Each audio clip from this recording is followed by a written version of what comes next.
Welcome to the Sleepy Tea Book Club. Come in, love. Shake the evening mist from your coat and step out of the dark. Tonight, the world feels hushed, the kind of quiet that settles just before a storm breaks, when the moon hides behind clouds and every shadow seems to lean in a little closer. But here, everything is safe and soft. The fire burns with a low amber glow, the windows fog gently with warmth, and the air is thick with the scent of calming tea, lavender, chamomile, and a whisper of honey. A perfect night for one of Sherlock Holmes's most chilling and unforgettable mysteries. Wrap yourself in your favorite blanket, curl your fingers around your mug, and breathe deeply as we return to Baker Street. Tonight's case is The Adventure of the Speckled Band by Arthur Conan Doyle, a tale woven with gothic dread, whispered warnings, and the desperate courage of a young woman seeking refuge from the terrors of her own home. It begins with a rattling in the dead of night, a locked room, a cry for help that went unanswered, and the strange, sinister clue left behind, the speckled band. Holmes and Watson step into a world of creaking corridors, shuttered windows and secrets that coil in the darkness, waiting to strike. So sip your tea, listen to the fire's slow crackle, and let the suspense settle around you like a gently tightening thread.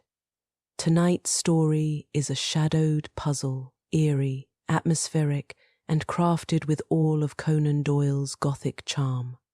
Let's begin. On glancing over my notes of the 70-odd cases in which I have, during the last 8 years, studied the methods of my friend Sherlock Holmes, I find many tragic, some comic, a large number merely strange, but none commonplace, for working as he did rather for the love of his art than for the acquirement of wealth, he refused to associate himself with any investigation which did not tend towards the unusual, and even the fantastic. Of all these varied cases, however, I cannot recall any which presented more singular features than that which was associated with the well-known Surrey family of the Roylotts of Stoke Moran. The events in question occurred in the early days of my association with Holmes, when we were sharing rooms as bachelors in Baker Street.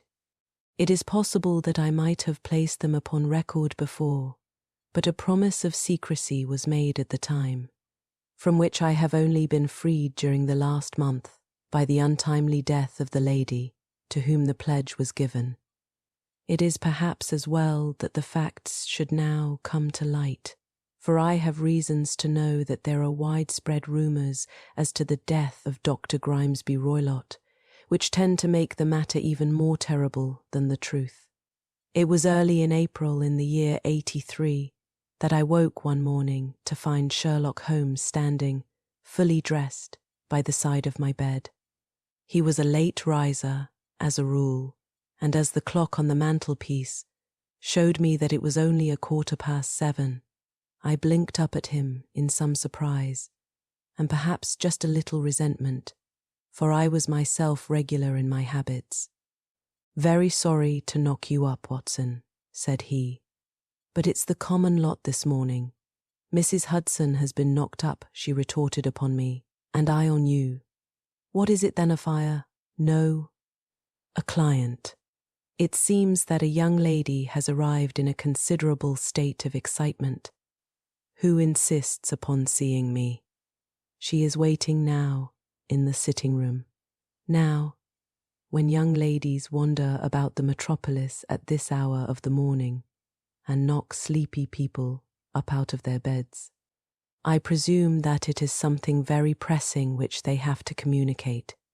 Should it prove to be an interesting case, you would, I am sure, wish to follow it from the outset.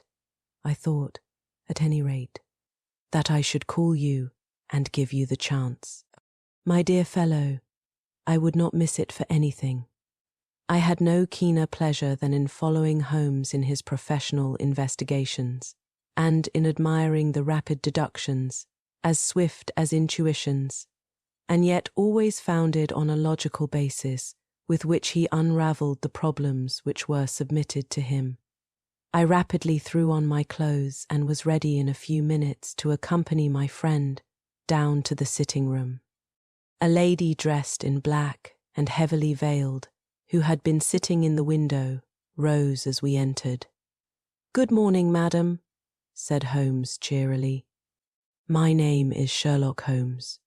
This is my intimate friend and associate, Dr. Watson, before whom you can speak as freely as before myself. Ha! I am glad to see that Mrs. Hudson has had the good sense to light the fire. Pray draw up to it, and I shall order you a cup of hot coffee, for I observe that you are shivering." "It is not cold which makes me shiver," said the woman in a low voice, changing her seat as requested. "What then?" "It is fear, Mr. Holmes. It is terror." She raised her veil as she spoke, and we could see that she was indeed in a pitiable state of agitation, her face all drawn and grey, with restless, frightened eyes, like those of some hunted animal. Her features and figure were those of a woman of 30, but her hair was shot with premature grey, and her expression was weary and haggard. Sherlock Holmes ran her over with one of his quick, all-comprehensive glances. "You must not fear," said he soothingly, bending forward and patting her forearm. "We shall soon set matters right, I have no doubt. You have come in by train this morning, I see. You know me, then?" "No, but I observe the second half of a return ticket in the palm of your left glove. You must have started early, and yet you had a good drive in a dog-cart along heavy roads before you reached the station." The lady gave a violent start and stared in bewilderment at my companion. "There is no mystery, my dear madam," said he, smiling. "The left arm of your jacket is spattered with mud in no less than 7 places. The marks are perfectly fresh. There is no vehicle save a dog-cart which throws up mud in that way. And then only when you sit on the left-hand side of the driver. Whatever your reasons may be, you are perfectly correct," said she. "I started from home before 6, reached Leatherhead at 20 past, and came in by the first train to Waterloo. Sir, I can stand this strain no longer. I shall go mad if it continues. I have no one to turn to, none, save only one who cares for me, and he, poor fellow, can be of little aid. I have heard of you, Mr. Holmes. I have heard of you from Mrs. Farintosh, whom you helped in the hour of her sore need. It was from her that I had your address. Oh, sir, do you not think that you could help me, too, and at least throw a little light through the dense darkness which surrounds me? At present it is out of my power to reward you for your services, but in a month or 6 weeks I shall be married, with the control of my own income, and then at least you shall not find me ungrateful." Holmes turned to his desk and, unlocking it, drew out a small casebook which he consulted. "Farintosh," said he. "Ah, yes, I recall the case. It was concerned with an opal tiara. I think it was before your time, Watson. I can only say, madam, that I shall be happy to devote the same care to your case as I did to that of your friend. As to reward, my profession is its own reward. But you are at liberty to defray whatever expenses I may be put to at the time which suits you best. And now I beg that you will lay before us everything that may help us in forming an opinion upon the matter." "Alas," replied our visitor, The very horror of my situation lies in the fact that my fears are so vague, and my suspicions depend so entirely upon small points which might seem trivial to another, that even he, to whom of all others I have a right to look for help and advice, looks upon all that I tell him about it as the fancies of a nervous woman. He does not say so, but I can read it from his soothing answers and averted eyes. But I have heard, Mr. Holmes, that you can see deeply into the manifold wickedness of the human heart. You may advise me how to walk amid the dangers which encompass me. I am all attention, madam. My name is Helen Stoner, and I am living with my stepfather, who is the last survivor of one of the oldest Saxon families in England, the Roylotts of Stoke Moran, on the western border of Surrey. Holmes nodded his head. "The name is familiar to me," said he. "The family was at one time among the richest in England, and the estates extended over the borders into Berkshire in the north and Hampshire in the west. In the last century, however, 4 successive heirs were of a dissolute and wasteful disposition, and the family ruin was eventually completed by a gambler in the days of the Regency. Nothing was left save a few acres of ground and the 200-year-old house, which is itself crushed under a heavy mortgage. The last squire dragged out his existence there, living the horrible life of an aristocratic pauper. But his only son, my stepfather, seeing that he must adapt himself to the new conditions, obtained an advance from a relative, which enabled him to take a medical degree, and went out to Calcutta, where, by his professional skill and his force of character, he established a large practice. In a fit of anger, however, caused by some robberies which had been perpetrated in the house, he beat his native butler to death and narrowly escaped a capital sentence. As it was, he suffered a long term of imprisonment and afterwards returned to England a morose and disappointed man. When Dr. Roylott was in India, he married my mother, Mrs. Stoner, the young widow of Major General Stoner of the Bengal Artillery. My sister Julia and I were twins, and we were only 2 years old at the time of my mother's remarriage. She had a considerable sum of money, not less than £1,000 a year, and this she bequeathed to Dr. Roylott entirely while we resided with him, with a provision that a certain annual sum should be allowed to each of us in the event of our marriage. Shortly after our return to England, my mother died as she was killed 8 years ago in a railway accident near Crewe. Dr. Roylott then abandoned his attempts to establish himself in practice in London and took us to live with him in the old ancestral house at Stoke Moran. The money which my mother had left was enough for all our wants, and there seemed to be no obstacle to our happiness. But a terrible change came over our stepfather about this time. Instead of making friends and exchanging visits with our neighbours, who had at first been overjoyed to see a Roylott of Stoke Moran back in the old family seat, he shut himself up in his house and seldom came out save to indulge in ferocious quarrels with whoever might cross his path. Violence of temper approaching to mania has been hereditary in the men of the family, and in my stepfather's case it had, I believe, been intensified by his long residence in the tropics. A series of disgraceful brawls took place, 2 of which ended in the police court, until at last he became the terror of the village, and the folks would fly at his approach, for he is a man of immense strength and absolutely uncontrollable in his anger. Last week he hurled the local blacksmith over a parapet into a stream, and it was only by paying over all the money which I could gather together that I was able to avert another public exposure.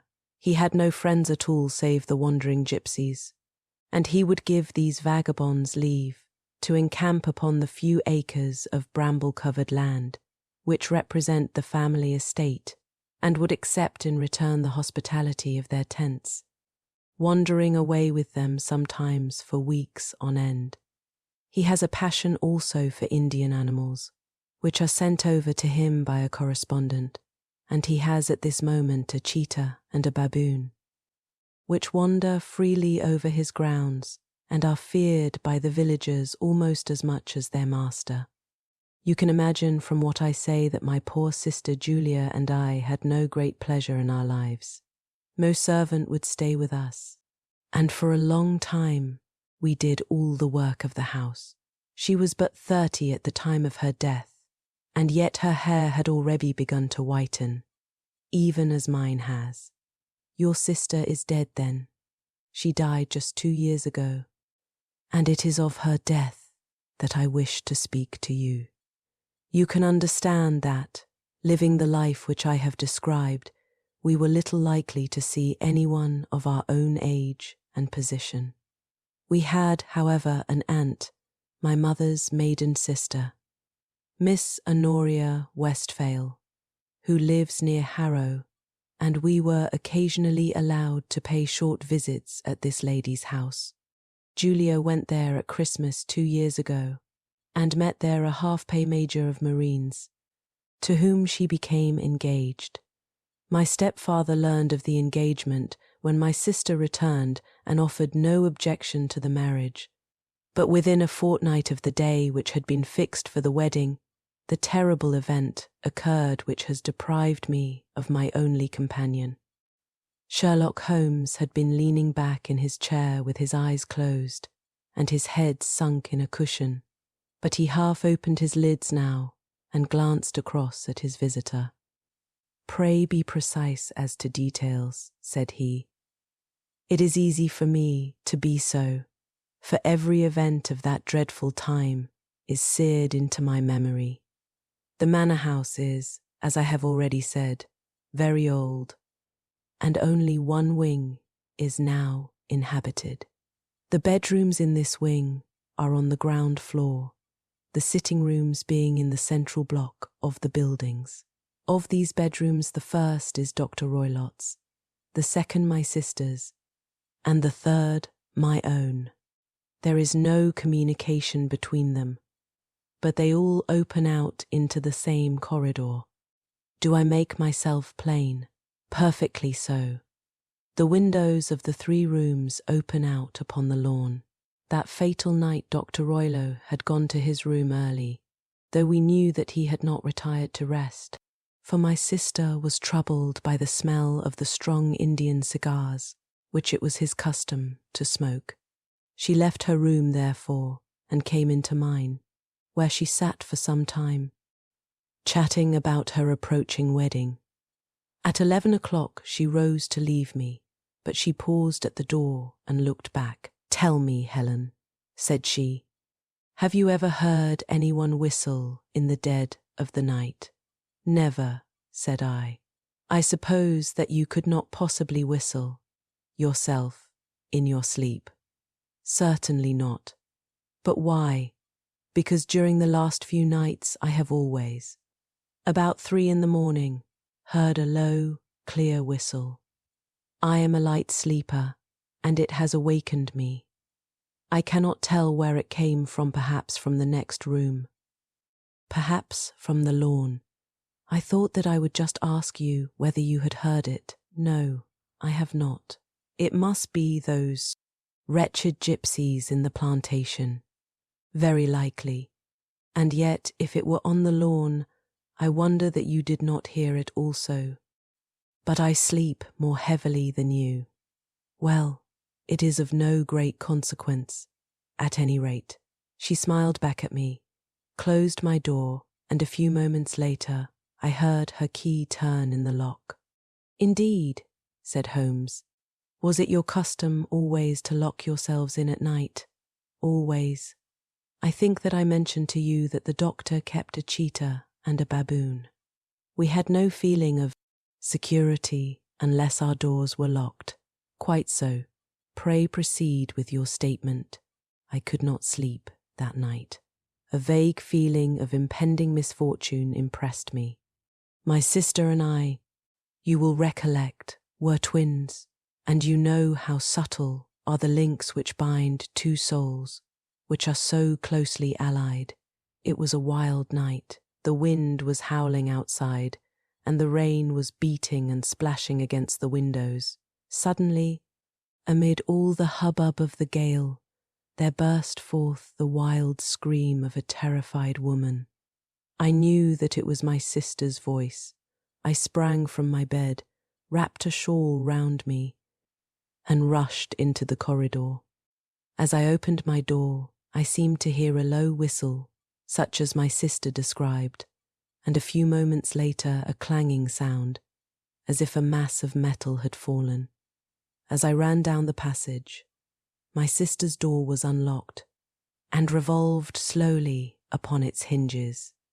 I stared at it horror-stricken, not knowing what was about to issue from it. By the light of the corridor lamp, I saw my sister appear at the opening, her face blanched with terror, her hands groping for help, her whole figure swaying to and fro like that of a drunkard. I ran to her and threw my arms round her, but at that moment her knees seemed to give way and she fell to the ground.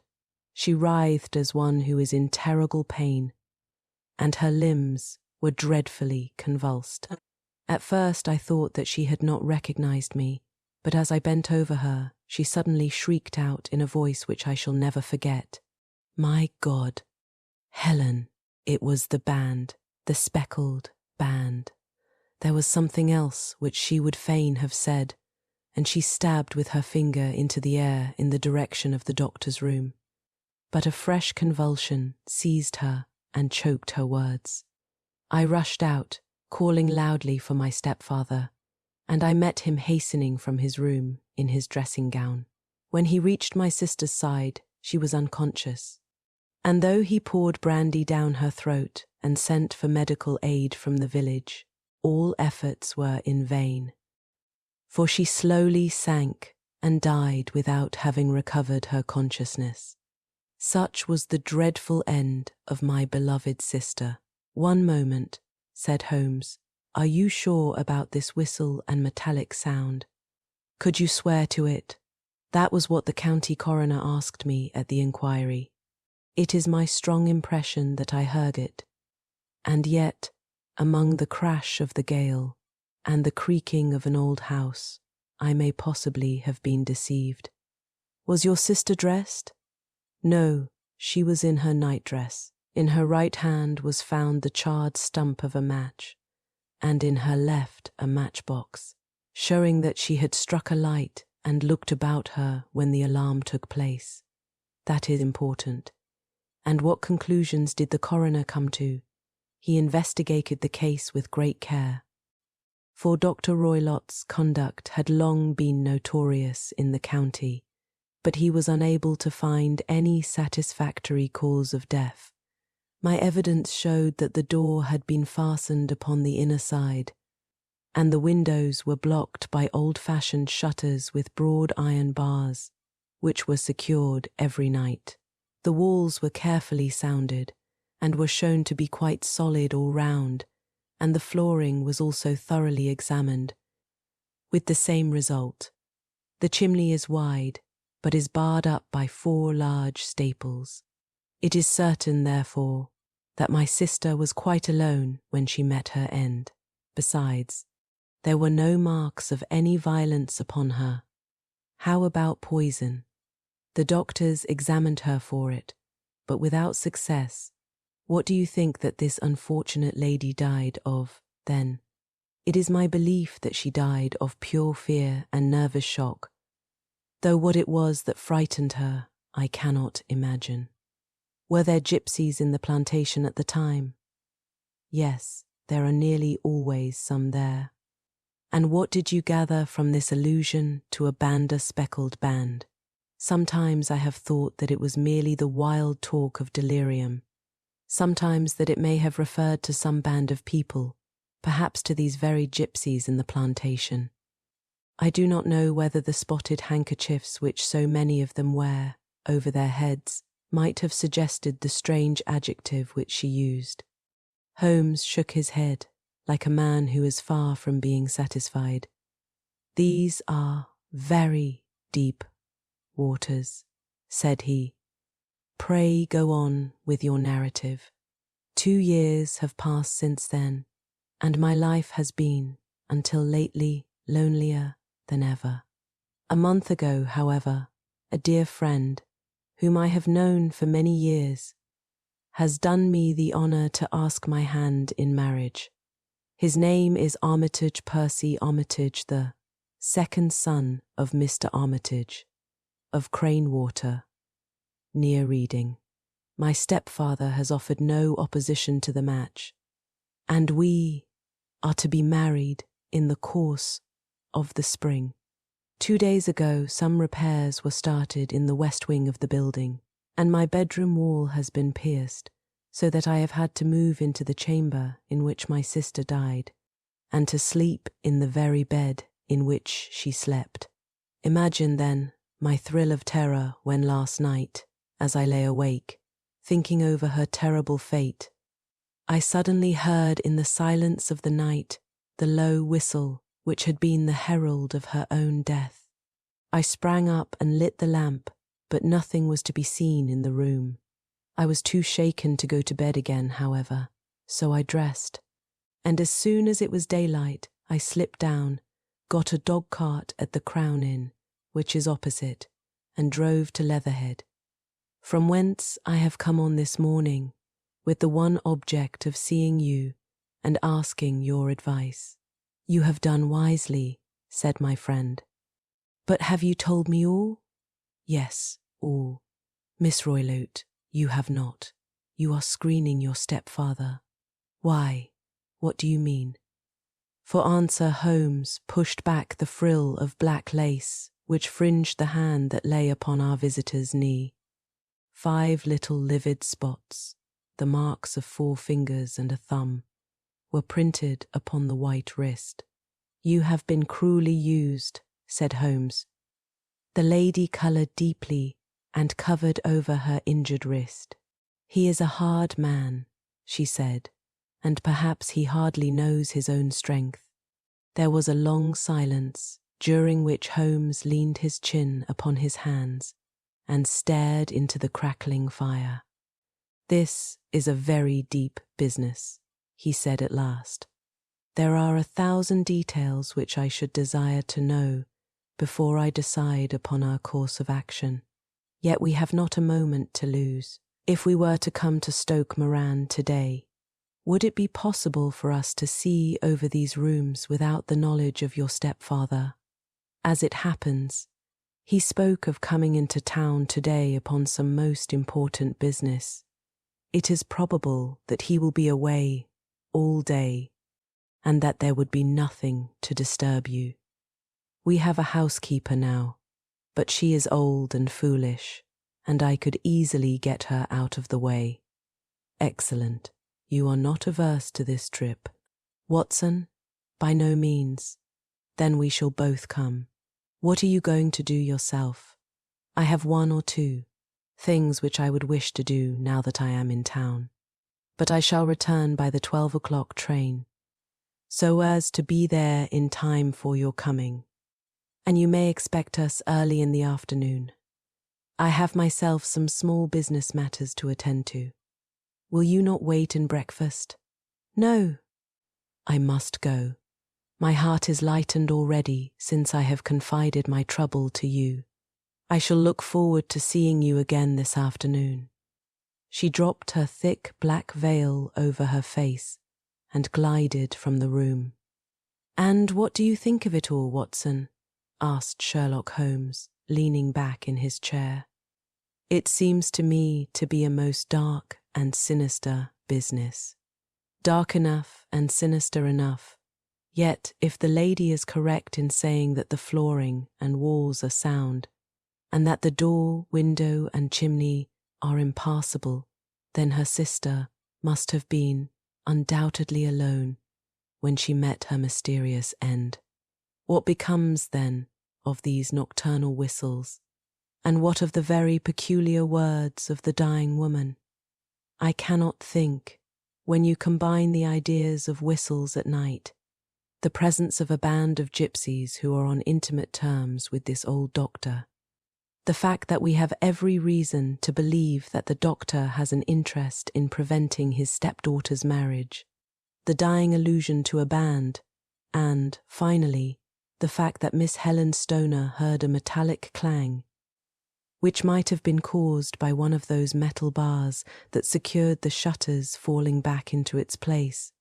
I think that there is good ground to think that the mystery may be cleared along those lines. But what, then, did the gypsies do? I cannot imagine. I see many objections to any such theory. And so do I.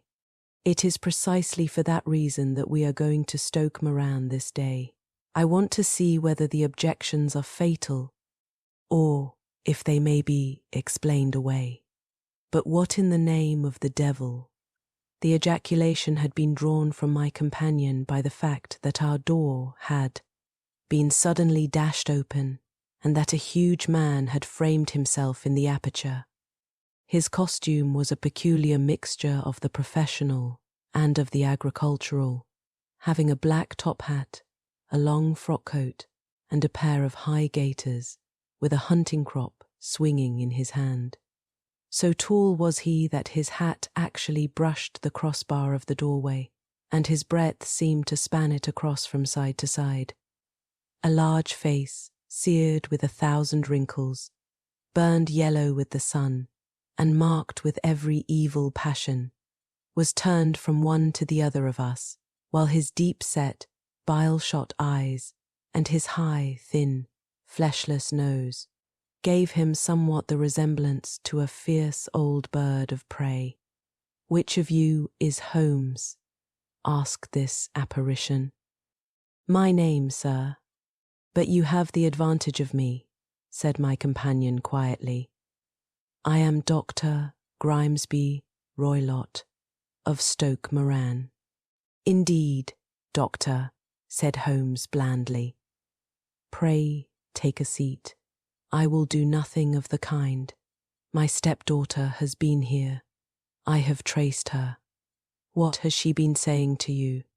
"It is a little cold for the time of the year," said Holmes. "What has she been saying to you?" screamed the old man furiously.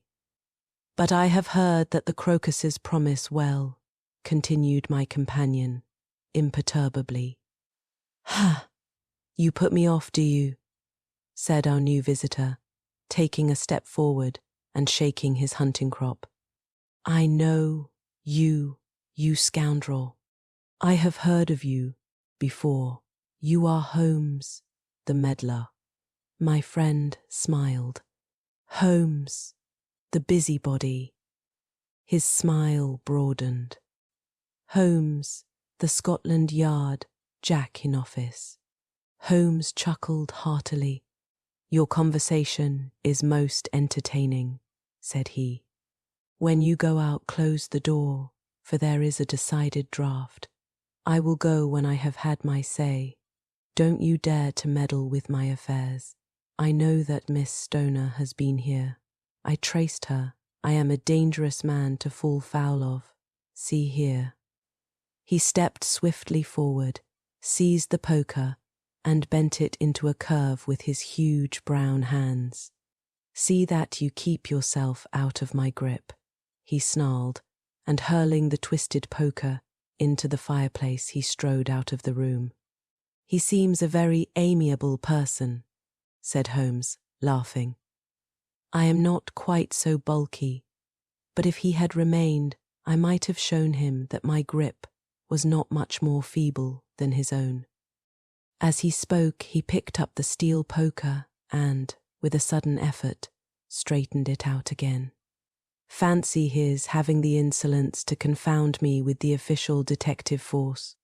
This incident gives zest to our investigation. However, and I only trust that our little friend will not suffer from her imprudence in allowing this brute to trace her. And now, Watson, we shall order breakfast, and afterwards I shall walk down to Doctor's Commons, where I hope to get some data which may help us in this matter. It was nearly 1 o'clock when Sherlock Holmes returned from his excursion.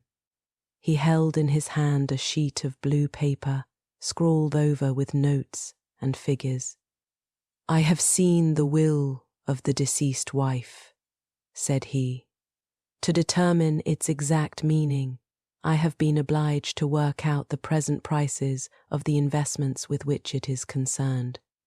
The total income, which at the time of the wife's death was little short of £100, is now, through the fall in agricultural prices, not more than £750. Each daughter can claim an income of £250 in case of marriage. It is evident, therefore, that if both girls had married, this beauty would have had a mere pittance, while even one of them would cripple him to a very serious extent. My morning's work has not been wasted, since it has proved that he has the very strongest motives for standing in the way of anything of the sort. And now, Watson, this is too serious for dawdling, especially as the old man is aware that we are interesting ourselves in his affairs. So if you are ready, we shall call a cab and drive to Waterloo. I should be very much obliged if you would slip your revolver into your pocket. And Elise, no. 2 is an excellent argument with gentlemen who can twist steel pokers into knots. That and a toothbrush are, I think, all that we need. At Waterloo, we were fortunate in catching a train for Leatherhead, where we hired a trap at the station inn and drove for 4 or 5 miles through the lovely Surrey lanes. It was a perfect day, with a bright sun and a few fleecy clouds in the heavens. The trees and wayside hedges were just throwing out their first green shoots, and the air was full of the pleasant smell of the moist earth. To me, at least, there was a strange contrast between the sweet promise of the spring and this sinister quest upon which we were engaged. My companion sat in the front of the trap, his arms folded, his hat pulled down over his eyes, and his chin sunk upon his breast, buried in the deepest thought. Suddenly, however, he started, tapped me on the shoulder, and pointed over the meadows. "Look there," said he. A heavily timbered park stretched up in a gentle slope, thickening into a grove at the highest point. From amid the branches there jutted out the grey gables and high roof-tree of a very old mansion. "Stoke Moran," said he. "Yes, sir, that be the house of Dr. Grimesby Roylott," remarked the driver. "There is some building going on there," said Holmes. "That is where we are going." "There's the village," said the driver, pointing to a cluster of roofs, some distance to the left. "But if you want to get to the house, you'll find it shorter to get over this stile, and so by the footpath over the fields. There it is where the lady is walking." "And the lady, I fancy, is Miss Stoner," observed Holmes, shading his eyes. "Yes, I think we had better do as you suggest." We got off, paid our fare, and the trap rattled back on its way to Leatherhead. "I thought it as well," said Holmes as we climbed the stile, "that this fellow should think we had come here as architects, or on some definite business. It may stop his gossip. Good afternoon, Miss Stoner. You see that we have been as good as our word." Our client of the morning had hurried forward to meet us with a face which spoke her joy. "I have been waiting so eagerly for you," she cried, shaking hands with us warmly. "All has turned out splendidly. Dr. Roylott has gone to town, and it is unlikely that he will be back before evening. We have had the pleasure of making the doctor's acquaintance," said Holmes, and in a few words he sketched out what had occurred. Miss Stoner turned white to the lips as she listened. "Good heavens!" she cried. "He has followed me. Then, so it appears. He is so cunning that I never know when I am safe from him. What will he say when he returns?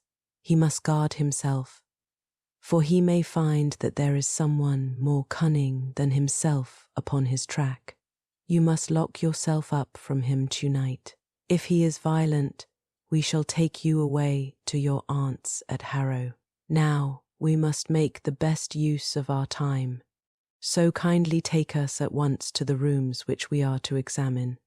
The building was of grey, lichen-blotched stone, with a high central portion and 2 curving wings, like the claws of a crab, thrown out on each side. In one of these wings, the windows were broken and blocked with wooden boards, while the roof was partly caved in, a picture of ruin.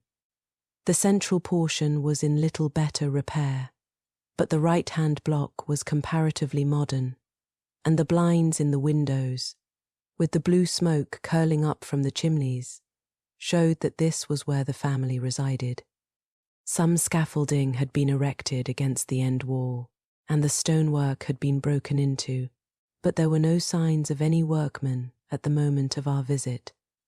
Holmes walked slowly up and down the ill-trimmed lawn and examined with deep attention the outsides of the windows. "This, I take it, belongs to the room in which you used to sleep, the centre one to your sisters, and the one next to the main building to Dr. Roylow's chamber." "Exactly so, but I am now sleeping in the middle one. Pending the alterations, as I understand. By the way, there does not seem to be any very pressing need for repairs at that end wall." "There were none. I believe that it was an excuse to move me from my room." That is suggestive. Now, on the other side of this narrow wing runs the corridor from which these 3 rooms open. There are windows in it, of course. Yes, but very small ones, too narrow for anyone to pass through. As you both locked your doors at night, your rooms were unapproachable from that side. Now, would you have the kindness to go into your room and bar your shutters?" Miss Stoner did so, and Holmes, after a careful examination through the open window, endeavoured in every way to force the shutter open, but without success. There was no slit through which a knife could be passed to raise the bar. Then with his lens he tested the hinges, but they were of solid iron, built firmly into the massive masonry. "Hum," said he, scratching his chin in some perplexity. "My theory certainly presents some difficulties. No one could pass these shutters if they were bolted. Well, we shall see if the inside throws any light upon the matter." A small side door led into the whitewashed corridor from which the 3 bedrooms opened. Holmes refused to examine the 3rd chamber, so we passed at once to the 2nd, that in which Miss Stoner was now sleeping, and in which her sister had met with her fate. It was a homely little room, with a low ceiling and a gaping fireplace, after the fashion of old country houses. A brown chest of drawers stood in one corner, a narrow white counterpaned bed in another, and a dressing table on the left-hand side of the window. These articles, with 2 small wickerwork chairs, made up all the furniture in the room, save for a square of Wilton carpet in the centre. The boards round and the panelling of the walls were of brown, worm-eaten oak, so old and discoloured that it may have dated from the original building of the house. Holmes drew one of the chairs into a corner and sat silent, while his eyes travelled round and up and down, taking in every detail of the apartment. "Where does that bell communicate with?" he asked at last, pointing to a thick bell rope which hung down beside the bed, the tassel actually lying upon the pillow. It goes to the housekeeper's room. It looks newer than the other things. Yes, it was only put there a couple of years ago. Your sister asked for it, I suppose. No, I never heard of her using it. We used always to get what we wanted for ourselves. Indeed, it seemed unnecessary to put so nice a bell pull there. You will excuse me for a few minutes while I satisfy myself as to this flaw. He threw himself down upon his face with his lens in his hand and crawled swiftly backward and forward, examining minutely the cracks between the boards. Then he did the same with the woodwork with which the chamber was panelled. Finally, he walked over to the bed and spent some time in staring at it and in running his eye up and down the wall. Finally, he took the bell rope in his hand and gave it a brisk tug. "Why, it's a dummy," said he. "Won't it ring?" "No, it is not even attached to a wire. This is very interesting. You can see now that it is fastened to a hook just above where the little opening for the ventilator is. How very absurd. I never noticed that before." "Very strange," muttered Holmes, pulling at the rope. "There are one or two very singular points about this room. For example, what a fool a builder must be to open a ventilator into another room, when, with the same trouble, he might have communicated with the outside air. That is also quite modern," said the lady. "Done about the same time as the bell rope," remarked Holmes. "Yes, there were several little changes carried out about that time. They seem to have been of a most interesting character, dummy bell ropes and ventilators which do not ventilate. With your permission, Miss Stoner, we shall now carry our researches into the inner apartment." Dr. Grimesby Roylott's chamber was larger than that of his stepdaughter, but was as plainly furnished. A camp bed, a small wooden shelf full of books, mostly of a technical character, an armchair beside the bed, a plain wooden chair against the wall, a round table, and a large iron safe were the principal things which met the eye. Holmes walked slowly round and examined each and all of them with the keenest interest. "What's in here?" he asked, tapping the safe. "My stepfather's business papers." "Oh, you have seen inside then?" "Only once, some years ago. I remember that it was full of papers. There isn't a cat in it, for example." "No, what a strange idea. Well, look at this." He took up a small saucer of milk, which stood on the top of it. "No, we don't keep a cat, but there is a cheetah and a baboon." "Ah, yes, of course. Well, a cheetah is just a big cat, and yet a saucer of milk does not go very far in satisfying its wants, I dare say. There is one point which I should wish to determine." He squatted down in front of the wooden chair and examined the seat of it with the greatest attention. "Thank you. That is quite settled," said he, rising and putting his lens in his pocket. "Hullo, here is something interesting." The object which had caught his eye was a small dog lash hung on one corner of the bed. The lash, however, was curled upon itself and tied so as to make a loop of whipcord. "What do you make of that, Watson?" "It's a common enough lash, but I don't know why it should be tied. That is not quite so common, is it?" "Ah, me, it's a wicked world, and when a clever man turns his brains to crime, it is the worst of all. I think that I have seen enough now, Miss Stoner, and with your permission, we shall walk out upon the lawn." I had never seen my friend's face so grim or his brow so dark as it was when we turned from the scene of this investigation. We had walked several times up and down the lawn. neither Miss Stoner nor myself liking to break in upon his thoughts before he roused himself from his reverie. "It is very essential, Miss Stoner," said he, "that you should absolutely follow my advice in every respect. I shall most certainly do so. The matter is too serious for any hesitation. Your life may depend upon your compliance. I assure you that I am in your hands. In the first place, both my friend and I must spend the night in your room." Both Miss Stoner and I gazed at him in astonishment. "Yes, it must be so. Let me explain. I believe that is the village inn over there." "Yes, that is the Crown." "Very good. Your windows would be visible from there?" "Certainly.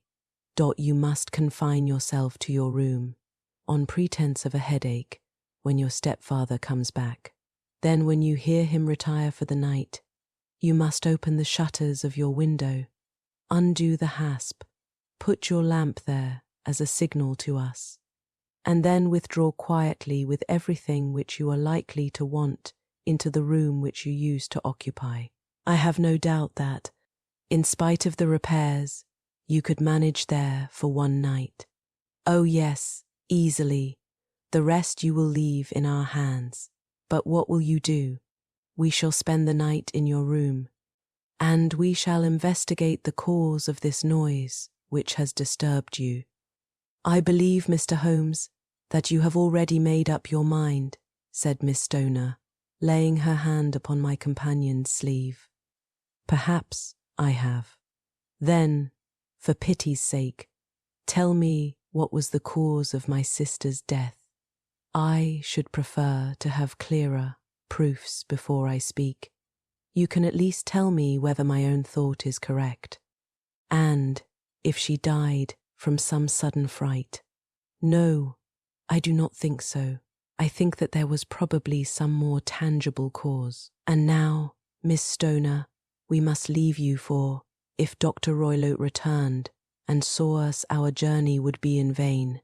Goodbye, and be brave, for if you will do what I have told you, you may rest assured that we shall soon drive away the dangers that threaten you."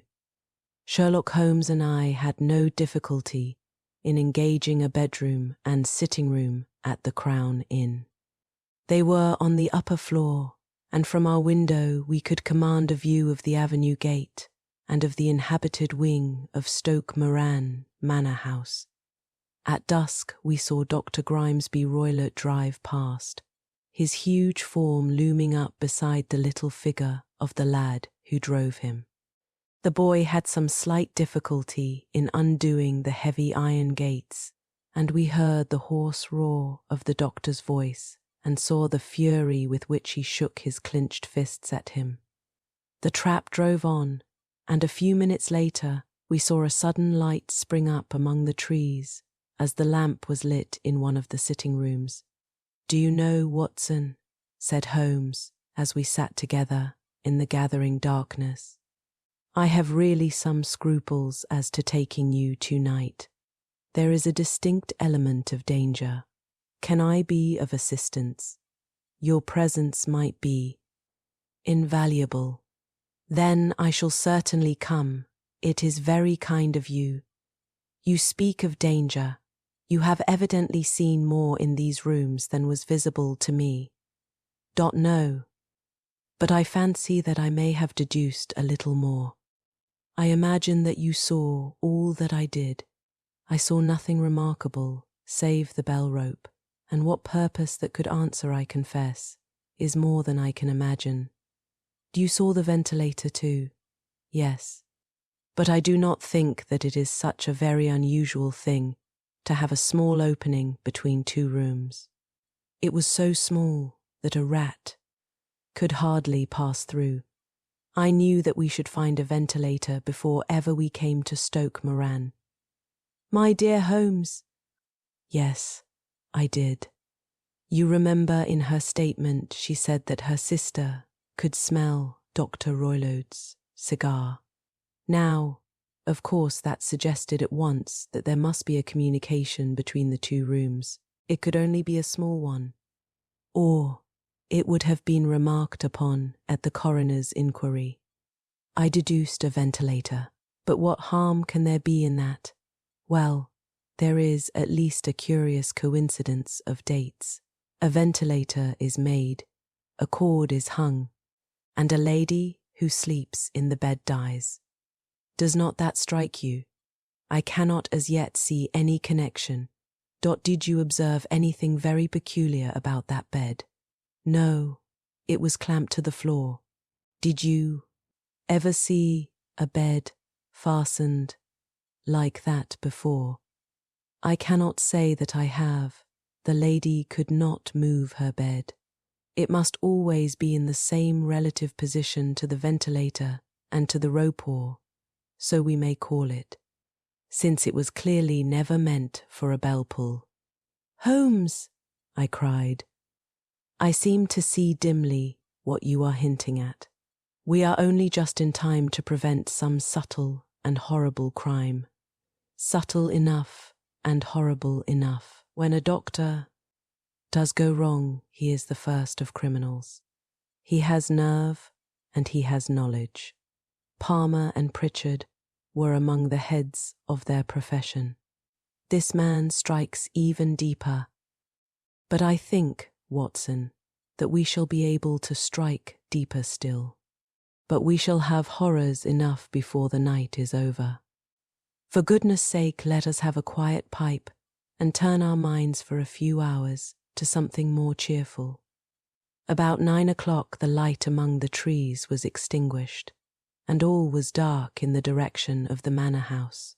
2 hours passed slowly away, and then, suddenly, just at the stroke of 11, a single bright light shone out right in front of us. That is our signal, said Holmes, springing to his feet. It comes from the middle window. As we passed out, he exchanged a few words with the landlord, explaining that we were going on a late visit to an acquaintance, and that it was possible that we might spend the night there. A moment later we were out on the dark road, a chill wind blowing in our faces, and one yellow light twinkling in front of us through the gloom to guide us on our sombre errand. There was little difficulty in entering the grounds, for unrepaired breaches gaped in the old park wall. Making our way among the trees, we reached the lawn, crossed it, and were about to enter through the window when out from a clump of laurel bushes there darted what seemed to be a hideous and distorted child, who threw itself upon the grass with writhing limbs and then ran swiftly across the lawn into the darkness. My God, I whispered. Did you see it? Holmes was for the moment as startled as I. His hand closed like a vice upon my wrist in his agitation. Then he broke into a low laugh and put his lips to my ear. It is a nice household, he murmured. That is the baboon. I had forgotten the strange pets which the doctor affected. There was a cheetah, too, perhaps we might find it upon our shoulders at any moment. I confess that I felt easier in my mind when, after following Holmes' example and slipping off my shoes, I found myself inside the bedroom. My companion noiselessly closed the shutters, moved the lamp onto the table, and cast his eyes round the room. All was as we had seen it in the daytime. Then, creeping up to me and making a trumpet of his hand, he whispered into my ear again, so gently that it was all that I could do to distinguish the words. The least sound would be fatal to our plans. I nodded to show that I had heard. We must sit without light. He would see it through the ventilator. I nodded again. Do not go asleep. Your very life may depend upon it. Have your pistol ready in case we should need it. I will sit on the side of the bed and you in that chair. I took out my revolver and laid it on the corner of the table. Holmes had brought up a long, thin cane, and this he placed upon the bed beside him. By it he laid the box of matches and the stump of a candle. Then he turned down the lamp, and we were left in darkness. How shall I ever forget that dreadful vigil? I could not hear a sound, not even the drawing of a breath, and yet I knew that my companion sat open-eyed, within a few feet of me, in the same state of nervous tension in which I was myself. The shutters cut off the least ray of light, and we waited in absolute darkness. From outside came the occasional cry of a night bird, and once at our very window a long-drawn cat-like whine, which told us that the cheetah was indeed at liberty. Far away we could hear the deep tones of the parish clock, which boomed out every quarter of an hour. How long they seemed, those quarters.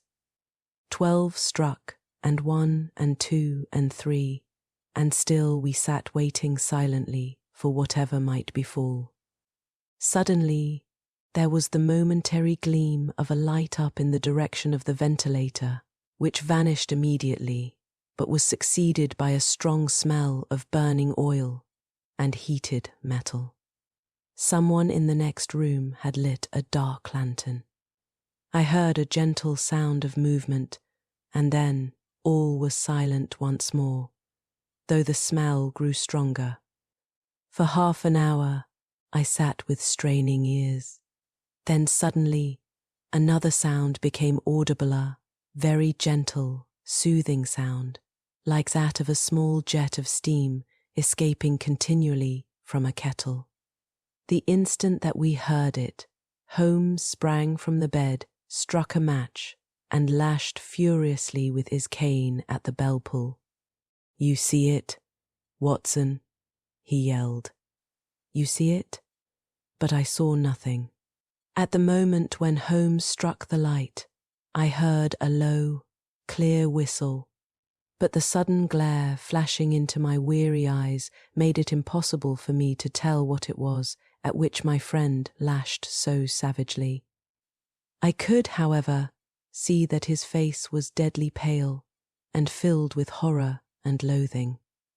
He had ceased to strike and was gazing up at the ventilator when suddenly there broke from the silence of the night the most horrible cry to which I have ever listened.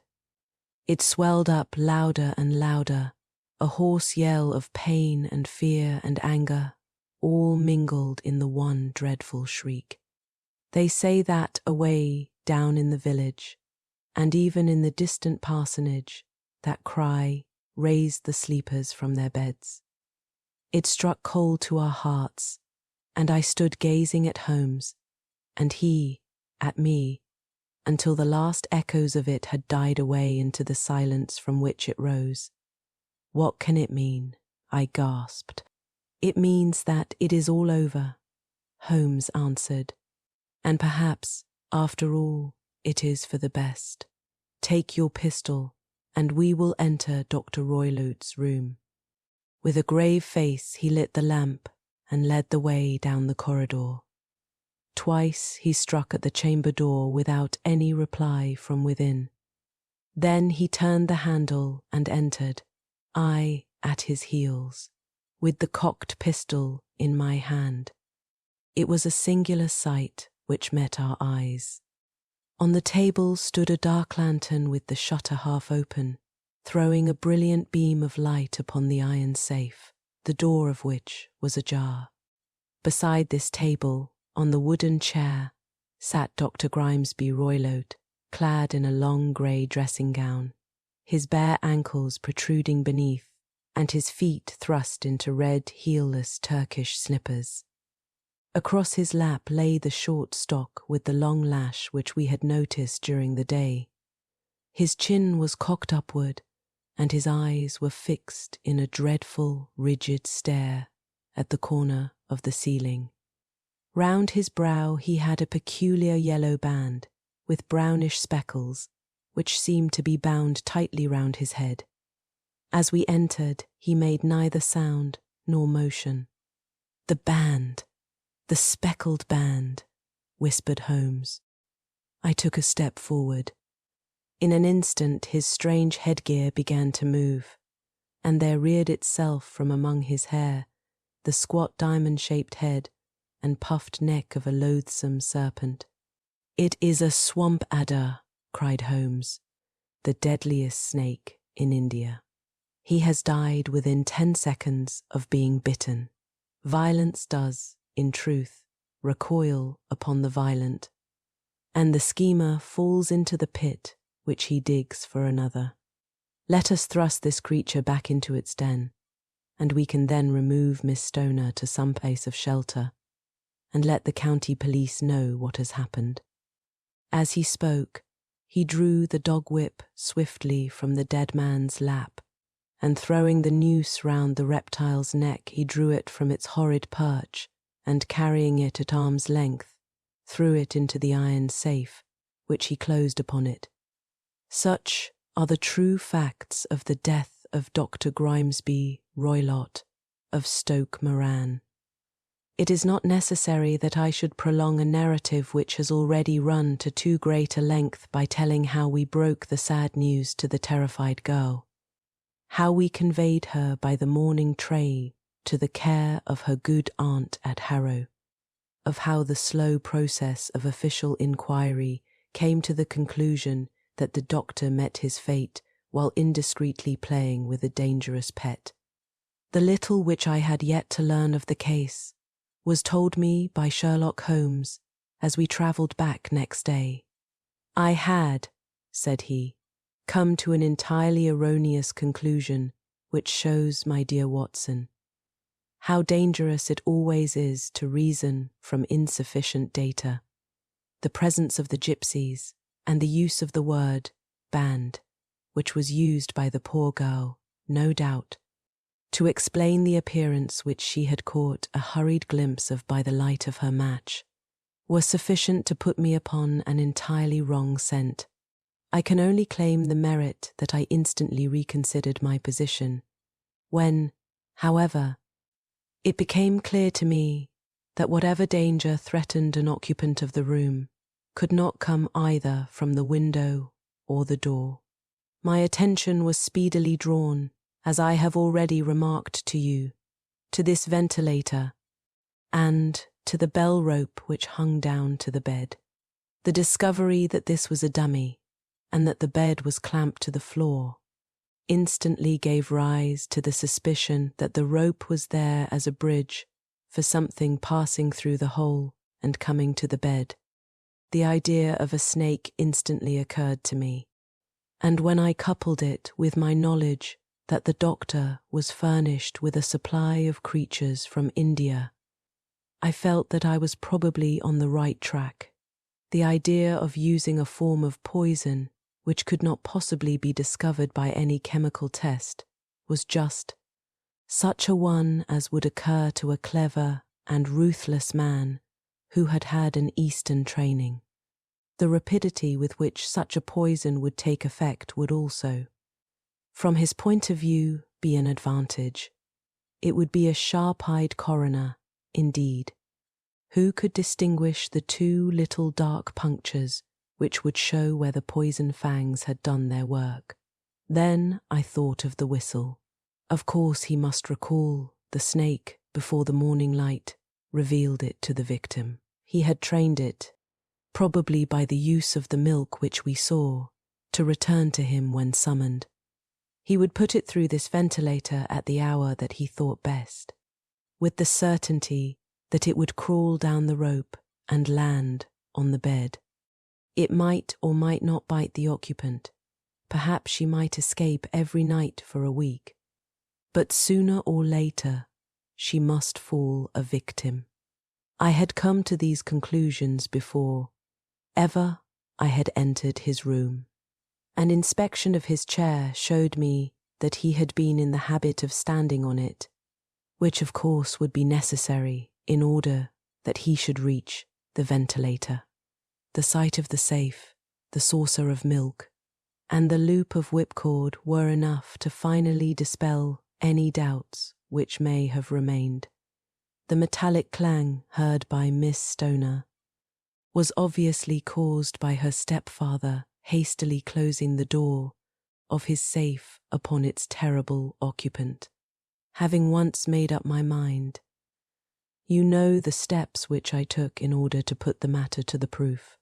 I heard the creature hiss, as I have no doubt that you did also, and I instantly lit the light and attacked it, with the result of driving it through the ventilator, and also with the result of causing it to turn upon its master at the other side. Some of the blows of my cane came home and roused its snackish temper, so that it flew upon the first person it saw. In this way, I am no doubt indirectly responsible for Dr. Grimesby Roylott's death, and I cannot say that it is likely to weigh very heavily upon my conscience. Thank you for sharing this tense and haunting night with me at the sleepy tea book club. The fire has burned low, its last embers glowing faintly like watchful eyes, and your tea has probably cooled, but the echo of Holmes's triumph over cruelty still lingers warmly. The speckled band reminds us that not all monsters lurk in folklore or dreams. Some walk among us, hidden behind titles, wealth, and locked doors, and sometimes the bravest act is simply seeking help. Holmes unravelled the truth with his usual brilliance, but it was Helen Stoner's quiet resilience that left the deepest mark tonight. If sleep is tugging at you now, let it take you softly.